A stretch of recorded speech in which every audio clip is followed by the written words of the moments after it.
এখন আমরা শ্যামরাই মন্দিরে।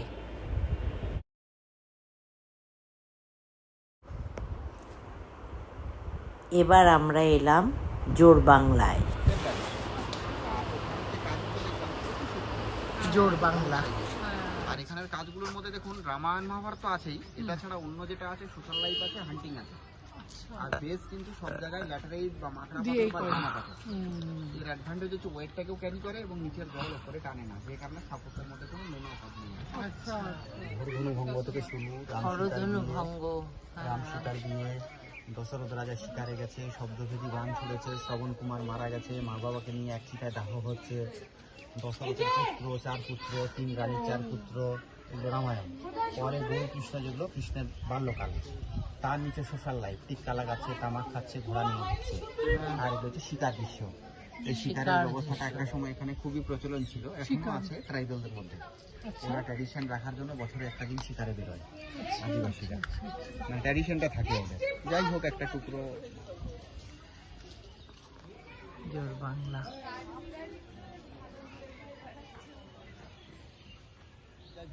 হ্যাঁ, সরস্বতীর ভীষ্ম দিয়ে মা গঙ্গাকে মুখে দিচ্ছে।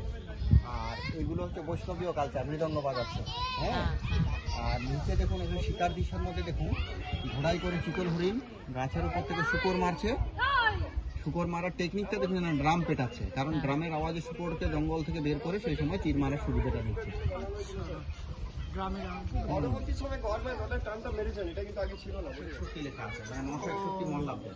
দুটো ফিগার লক্ষ্য করুন, একদিকে কৃষ্ণ, একদিকে বলরাম। বলরামের ঠিক পায়ের নিচে 961 লেখা আছে। 961 মল্লাব্দ।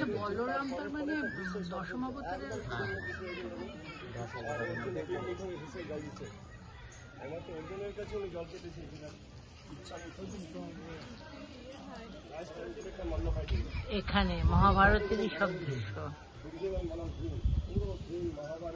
বকাসুর। বসে আছে, গোপিনীরা যখন যমুনায় স্নান করতে যায় কাপড়গুলো গাছে আটকে দেয়। ও, কাপড়গুলো তাই গাছে। আর এখানে এই ছবিটা একটু ইউনিক, একটা ধনুক থেকে অনেকগুলো বান ছাড়ছে একসাথে। হ্যাঁ, সম্প্রতি কিছু সিনেমায় এগুলো দেখা গেছে, কিন্তু এগুলো দেখে বোঝা যাচ্ছে তৎকালীন যুগে কিন্তু এরকমই চলতো। কি বলছে? একটা ধনুক থেকে অনেকগুলো বান একসাথে। মানুষ লড়াই করছে। এবার ওই বাঘকে কিভাবে নিয়ে যাচ্ছে শিকার করে। হ্যাঁ, আর এখানে ভোগটা বানানোর পরে ঠাকুরকে নিবেদনটা কি অন্য কেউ দেখতে না পায়, গন্ধ না পায়, সেই জন্য এটা ব্যবহার করা হয়।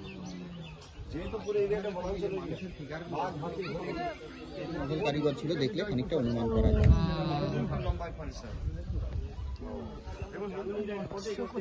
এই যে মৎস্য, মৎস্যবতার, তারপরে কুর্ম, এই বরাহ, নৃসিংহ, বরাহর উপরে নৃসিংহ, এদিকে বামন, তার উপরে পরশুরাম, এদিকে চলে এলেন রাম, তারপরে বলরাম, তারপরে বুদ্ধ মুখ ভাঙাটা, তারপরে কলকি, ঘোড়ায় চড়ে এটা কলকি অবস্থা। তাহলে তার বাদিকে এই দুটো কি? বীর হাম্বীরের গুরু মানে শ্রীনিবাস আচার্য। গাছ গাছালি না উঠে যায়। শ্যাম মন্দির, এটা লিভিং টেম্পল, কিন্তু কিছু হয় এখানে লিভিং টেম্পল। হলো মিনে কাজ না, কাজ অল্প স্বল্প হলো এখানে বেঁচে আছে। হ্যাঁ,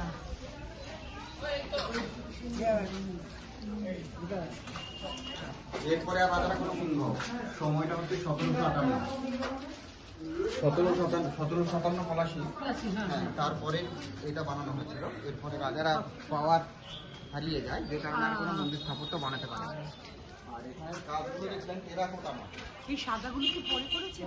আর পাথরটা যেহেতু স্মুথ নয়, কমপ্লিট কাজ আসে না, চোখ নাক মুখ হয় না, যে কারণে রাফ স্ট্রাকচার, তার উপরে চুনের মশলা দিয়ে কাজগুলোকে বানানো হয়েছে।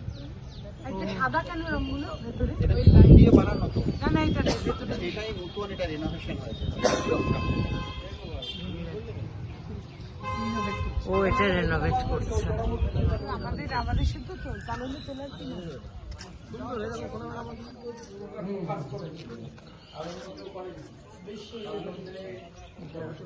এটা রাসমঞ্চ, এটা তুলসী মঞ্চ।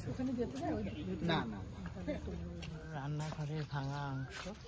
এখানে ভোগ হয়ে এই মানে মন্দিরে প্রথম যে মন্দিরটা দেখলাম ওটা হচ্ছে রাসমন্দির। তারপরে যে পাঁচটা কি এখান থেকে প্রতিদিন ভোরবেলায় নহবতের যে ঢোল সানায় প্রতিদিন অ্যারেঞ্জ করা হতো।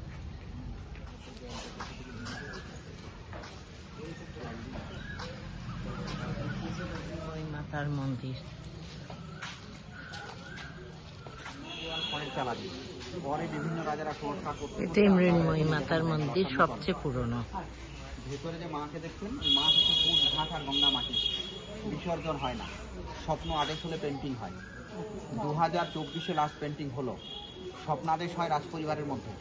আর দুর্গা পূজার 15 দিন আগে পুজো শুরু হয় এখানে, জিতা অষ্টমী।